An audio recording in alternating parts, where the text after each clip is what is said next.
나를 위한 북타민 첫 번째, 코로나 블루를 주제로 엮어본 사연입니다.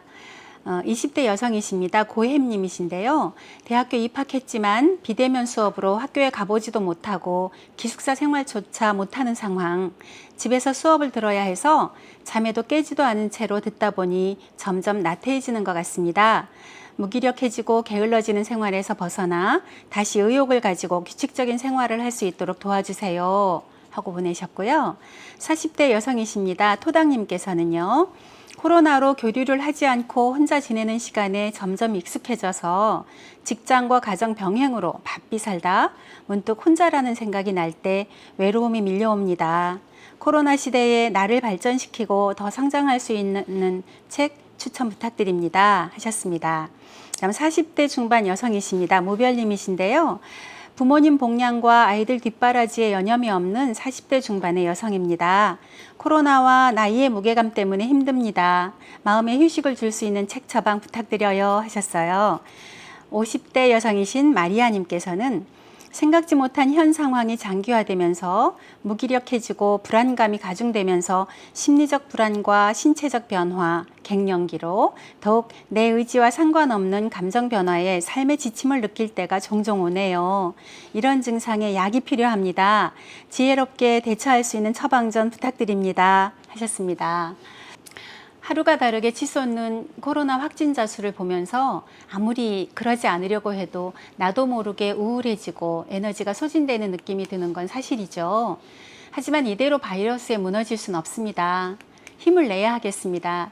아침에 일어나면 긍정의 마인드로 새로운 하루가 되기를 기원하고 만나는 사람과 서로 구호도 외쳐보면서 이 어려운 시기를 이겨내야 하기에 나에게 힘을 줄 수 있는 책 한 권이라도 읽으며 마음을 다잡는 것만이 지금 우리가 할 수 있는 최선입니다.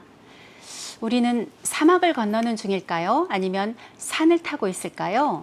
요즘처럼 세상이 불확실해 보이고 앞을 내다볼 수 없을 때, 계획과 경험이 그다지 도움이 되지 않을 때 우리는 바로 사막에 있는 것과 같을 것입니다.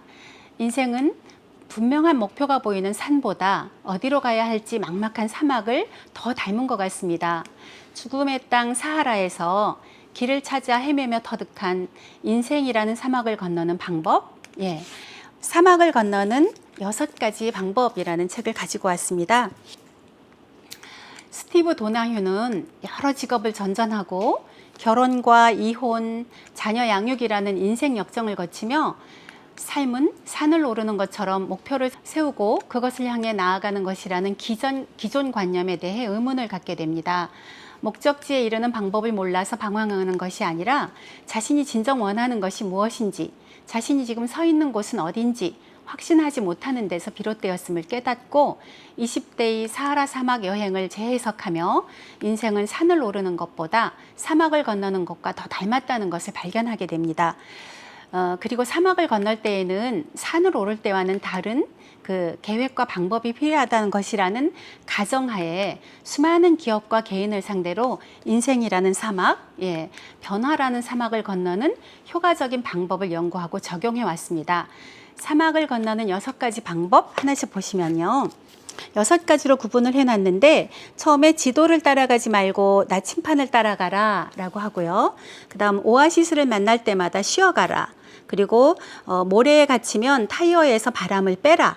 그리고 혼자서 함께 여행하기, 캠프파이어에서 한 걸음 멀어지기, 그리고 허상의 국경에서 멈추지 마라.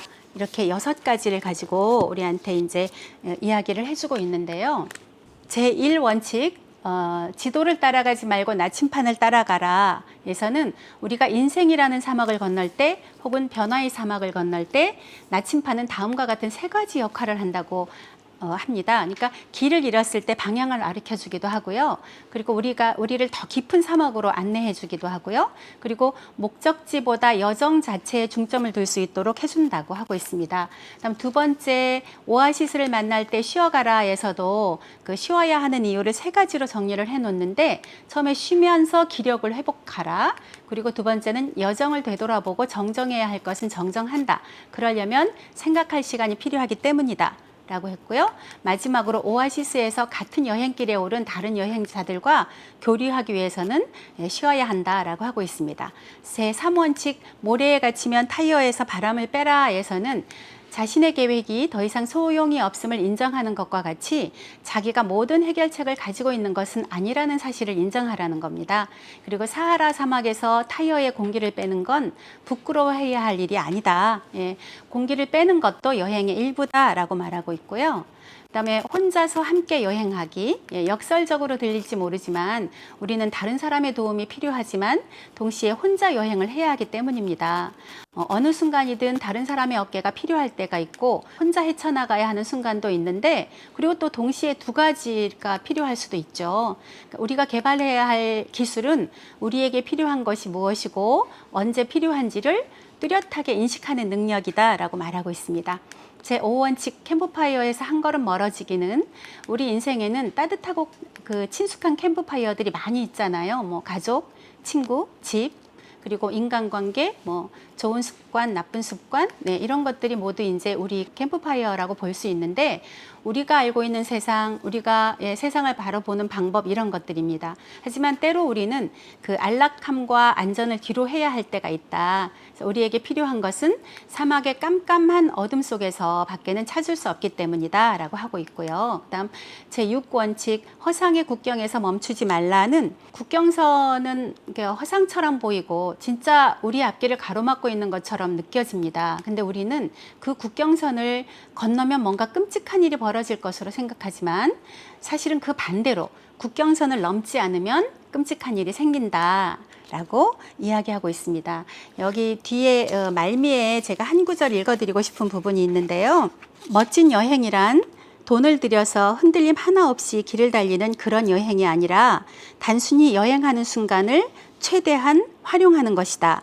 그것은 태도의 문제이다. 멋지게 여행하는 것은 끊임없이 밀려오는 인생의 밀물과 썰물을 평화스럽게 받아들이고 우리 앞에 놓인 것을 받아들이는 것을 의미한다. 가족을 부양하고 있다면 그 사실을 기꺼이 받아들여야 한다. 일자리를 옮기는 중이라면 그것을 그대로 받아들인다. 길을 잃었다면 그 사실도 그대로 받아들여야 한다.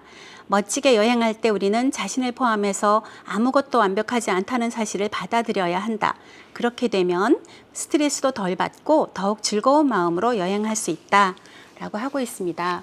생텍쥐베리가 이런 말을 했습니다. 나는 지도를 보면서 하룻밤을 꼬박 세웠다. 하지만 다 소용없는 일이었다. 내가 어디에 있는지 알 수 없었으므로 입니다. 감사합니다.